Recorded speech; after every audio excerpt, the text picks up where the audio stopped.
I feel like we might be from a generation where we don't relate to some of these complaints people have about some of the cost of gaming and how they need a certain amount of hours out of the game, because we all grew up with arcades. And think of how fast you could go through money at an arcade. $20 an hour, that's a light. That's a light arcade session. But is the argument like the Super Mario World should have been like $200 because of how much you're gonna get from it? That's actually the flip they always dropped on this guy whenever we would talk Yeah, about the dollar an hour. They're like, yeah, so technically, if you're getting 200 hours out of a game, you would be fine paying $200 for it. He's like, I didn't yeah. say that. And they're like, well, then your argument doesn't hold any weight. That's a Pucho flip.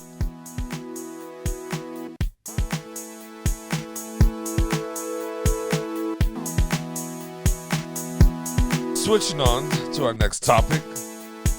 How important is the replayability of video games? Mateo brought up a interesting. Sorry, I'm just laughing at just like how serious the last topic was to just. That's why I wanted to put it in the middle. I was like, oh my god, this is just so funny. Yeah, I think we got a bad order here. From the top, let's take it back to the beginning. We got to switch up the order. Switch up the order. Welcome to the one up. Nah. Yeah, Mateo said he came across these old gaming magazines, right?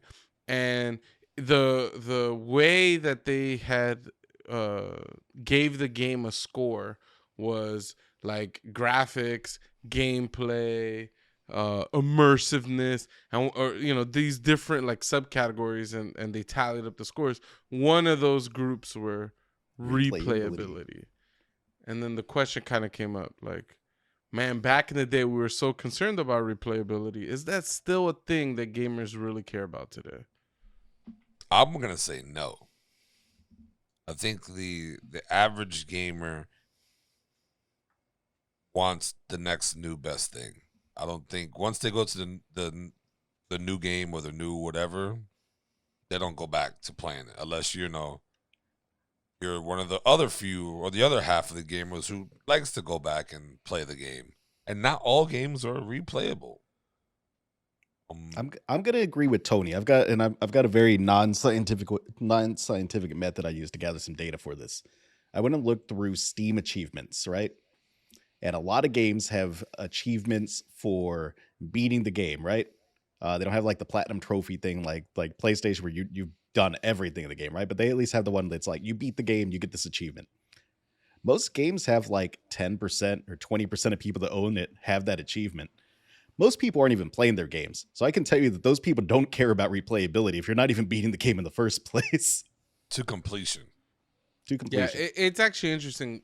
I do this sometimes. I go to like PSN profiles where you could see how many people who own the game, who has played the game.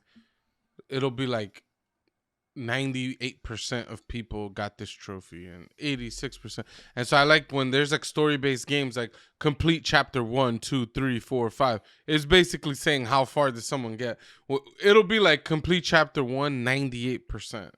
Complete chapter 2, 56%. You're like, whoa, 50% of people who bought this game didn't even get past the 2-hour mark. Yep. I'm like, what the? And then when you look at how many people beat the game, it'd be like 20-something%. I'm like, well, 75% of people bought this game and didn't even finish it.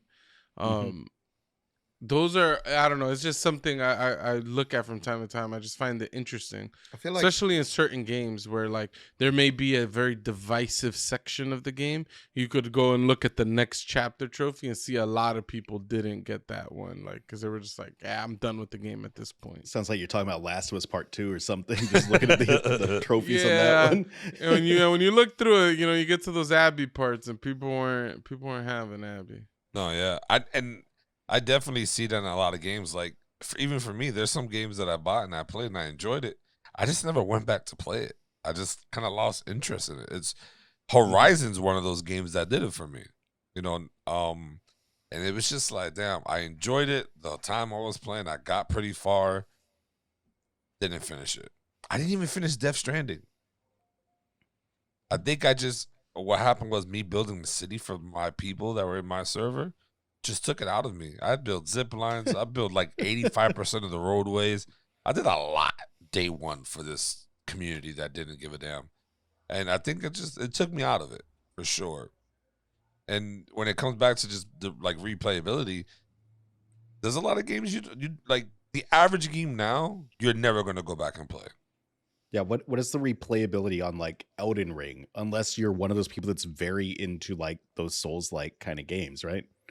Most people aren't going to beat Elden Ring multiple times. The people that do like Elden Ring and mess with it like that, though, they're going to beat it 5 times. They're going to do every build they can. They're going to do a faith build and a strength build or what vigor or whatever the hell is in that game. I haven't put enough time into that game. I was gonna say the Souls games are actually pretty replayable because they tend to all have new game plus.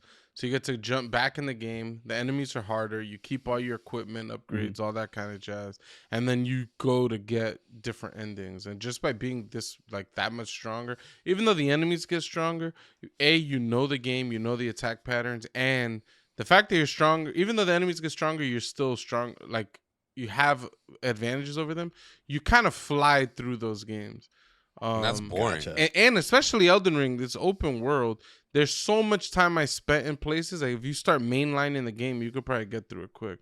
But I agree with what you're saying. I was gonna ask Doe how you felt about it, but you alluded to my answer, which is I find the replayability important in games. I love to replay games. I have replayed games a lot less as the years has gone by because there's just so many games now.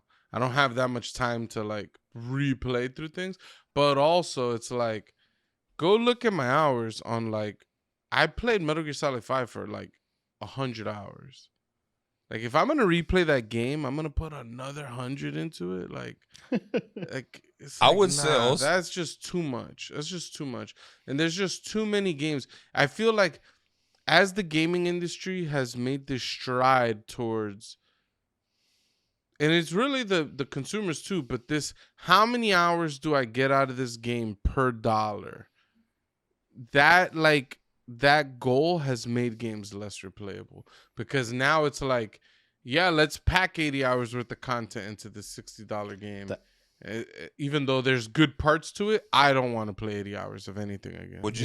That's an interesting thing, actually. So the Funhouse guys that I used to watch on one of their podcasts or some content that they made one time, one of the dudes that used to be on that show, he made the claim that video games should give you, at minimum, you should get $1 for every dollar you spend on the game. You should get 1 hour of gameplay out of it.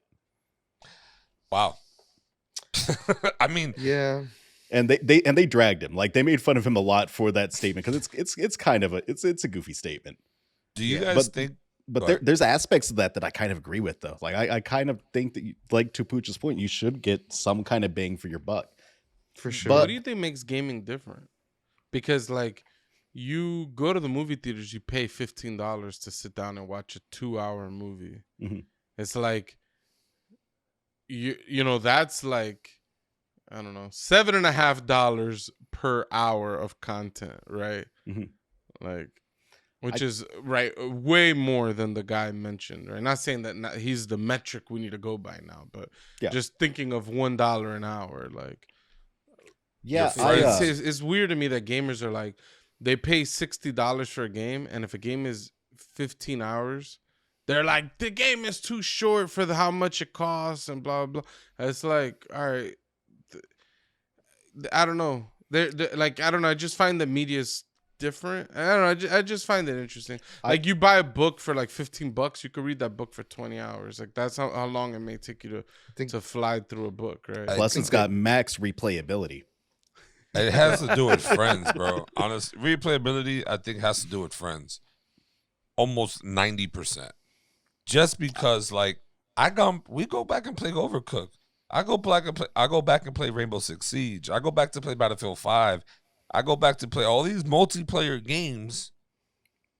So that to me is where replayability really counts for the mass of gamers. Now there are the select few, the RPG heads, the guys who like to, do these master runs or whatever. But for the majority, which is a lot, I think playing with your friends will make you go back and play older games 100% of the time. Like, I'm not going to go back and play Battlefield 5 by myself. Not. If Doey says, yo, let's do a little quick tank run, boom, he'll go. Then, oh, look, Pucho's joined us. Oh, look, Zeus joined us. Same thing with Overwatch. Junior's on. Junior, you want to run it? Run it. Zeus, boom. Doughboy, boom. Even though they abandoned us last time. But still, though, these are like, replayability definitely has to do with playing with your friends. I'm not going to. I don't view multiplayer games as that doesn't count as replayability. Why in not? my mind. Because you're just playing the game that they designed. That's just the multiplayer game is the game. It's not. You think it's only storylines that should be the only thing that counts for replayability? I think that's what people are talking about when they're talking about replayability. They're not talking about how many times do you go back to log into Rocket League. I would agree with Bucho just because replayability is just such a very 90s gaming kind of phrase. Yeah. And we didn't really have a lot of, like, you didn't have multiplayer games that you weren't sitting on your couch with your buddies to play or something, right? So when they were talking about replayability, they were talking about, like, you know, the story game itself. I think it's the most and it's always been the most important things for me. But I think you lose when games are AAA and there's so much money put into them. I think replayability kind of loses its like footing there. But I think some of now that I think about it, are my favorite games, RTS games. They're all made to play differently every time you play them, and it just gives us some sort of structure of replayability. I have 800 hours in Enter the Gungeon, and they've put so much there that I'm still finding new stuff. And that's a level of replayability, like the fact that you can play it for that long and still not, there's a level of randomness where things are gonna be new. I think those roguelites are the best for like replayability. But then you even have things like Resident Evil 2. I went back and played that game a lot, like the original Resident Evil 2. It was just a really fun game from beginning to end. So updates for you is what's replayability for you then? Because if they updating the game, like new content, like DLCs, new DLCs, that's a big part of, I think, we're playing the story game modes. Like, but then you have games like Oblivion and where it's made that you could have a lot of different experiences. You can go a lot of different routes. That's different though. Yeah, that's a little different than what I'm saying, but that is also true. Like, they build a game strictly to have multiple storylines to go. That makes replayability. But games like Enter the Gungeon or the game that Pucho played, I feel like hundreds of hours, Binding of Isaac. The Binding of Isaac, It's great. Man. Like the roguelike games are cheat codes because they're like all randomly generated. Mm-hmm. The games are designed around replayability. That's like literally the main design, the main focus of these roguelike games. My problem with them is that they don't feel that different. That's really my issue. So like once you played a single run of Enter the Gungeon, all the subsequent runs are samey, in my opinion. Same with Isaac. There's a very similar flow through those levels. Like, yeah, maybe you got different guns, different items that make the gameplay feel different, and that it does lend itself to replaying it and experiencing different things. As a person who has sunk hundreds of hours into roguelikes, I played Enter the Gungeon, Binding of Isaac, Rogue Legacy, FTL, like a ton, FTL. All these runs be feeling the same, especially once you're a good player. You min-max the shit out of your run. You're making the same decisions over and over and over and over again. You're just hoping it's the like RNG... it almost feels like a sickness. Like you're just on a loop. You're just hoping the RNG doesn't screw you on this next run. That's what a lot of it just comes down to. I think that's why Grand Theft Auto is so successful, because of the updates. Because people going back and doing this new game mode or new things or adding this. So it's a mixture of a lot of things. Roguelike games, I think they kill themselves just because of what Pucho just explained.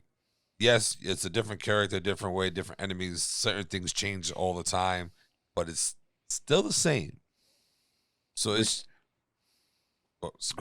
regarding like this thing that Pucho brought up, though. I want to go back to you were talking about like the movie scale. Like people go and spend $15 for a 2.5 hour movie and they don't bat an eye. They're not like I really should have gotten 15 hours of movie out of that $15 that I spent.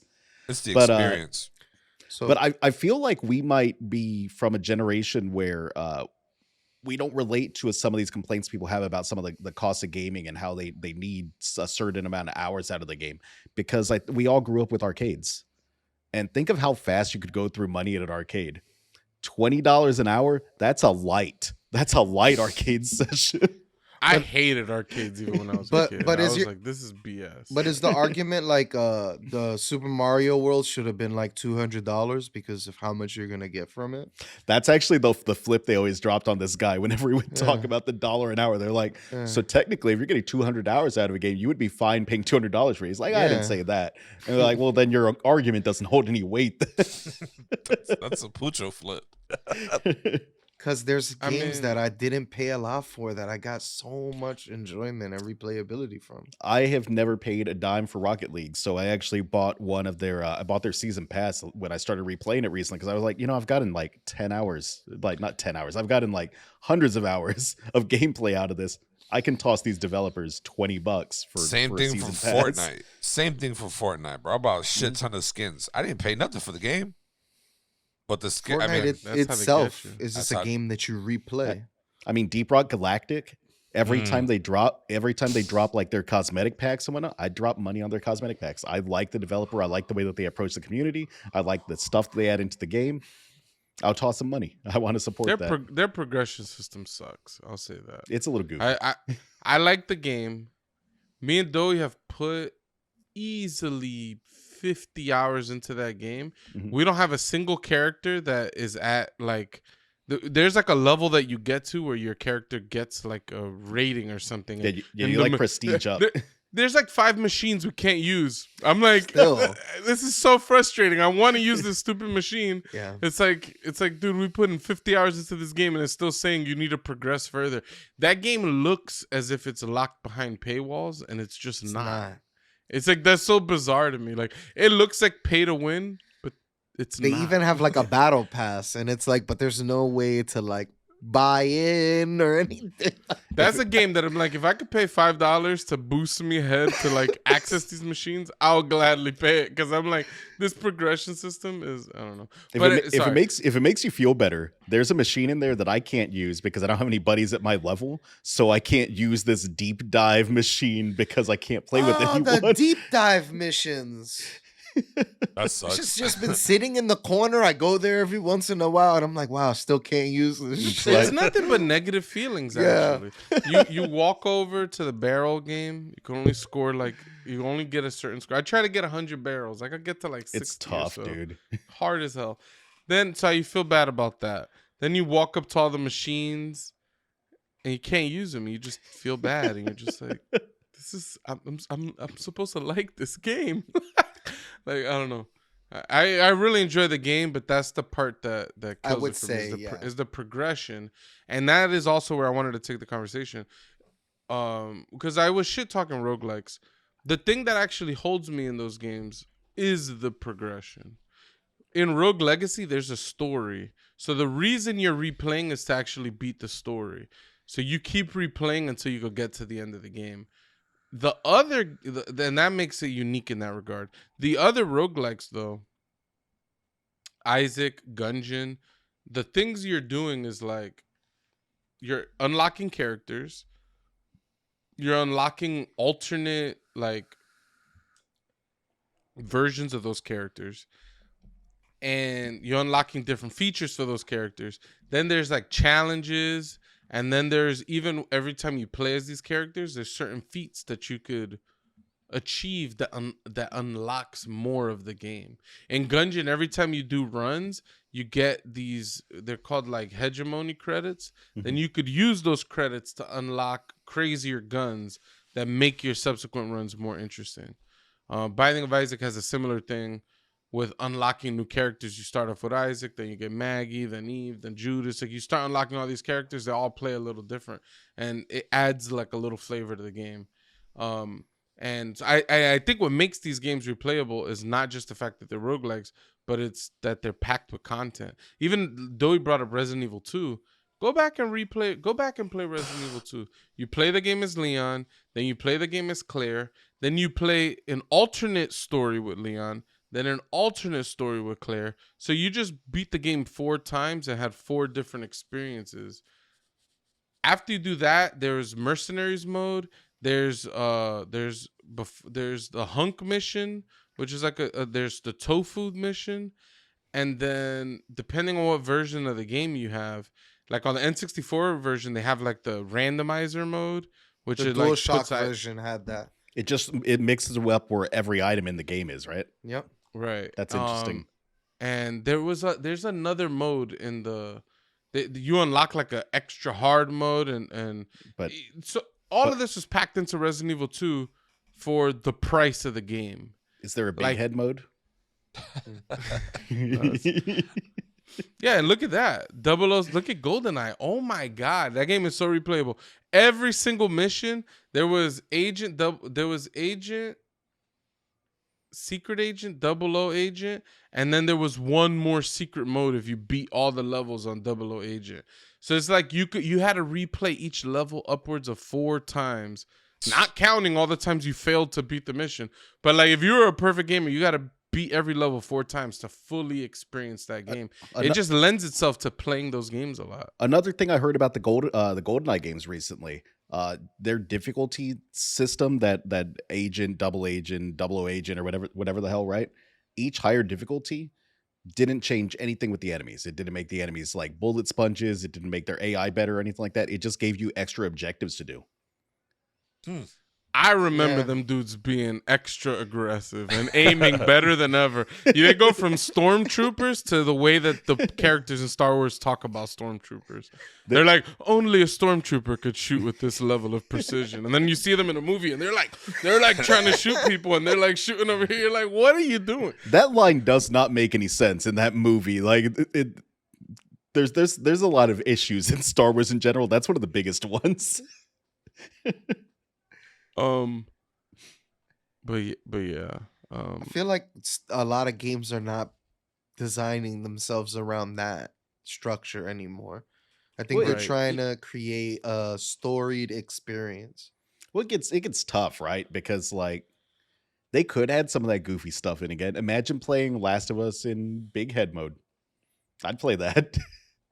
Actually, Naughty Dog, they're some of the best developers at this. Because when you beat the game, they have like a currency. As you play the game, they're giving you coins. You're like, what do I use these coins for? Well, they have like these bonus shops. And you could spend that currency on unlocking different skins. Ratchet and Clank so was then the you best could, at that. you could play the game as, you're playing Uncharted. You could play as Elena, or you could play as Chloe. I think there's like the game. Then you can unlock the cheat codes for the game.